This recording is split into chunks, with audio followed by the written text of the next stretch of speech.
Saya nak tanya soalan kepada Ketua Polis Negara dan juga kepada pihak atasan di Bukit Aman.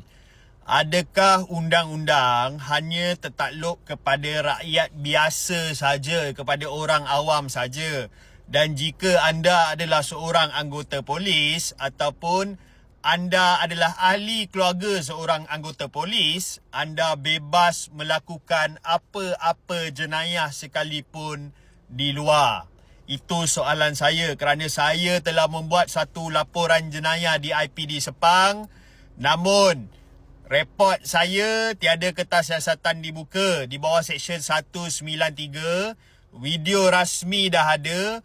Video pengakuan pengadu berbohong di dalam mahkamah pun ada. Saya dah bagi kepada IO.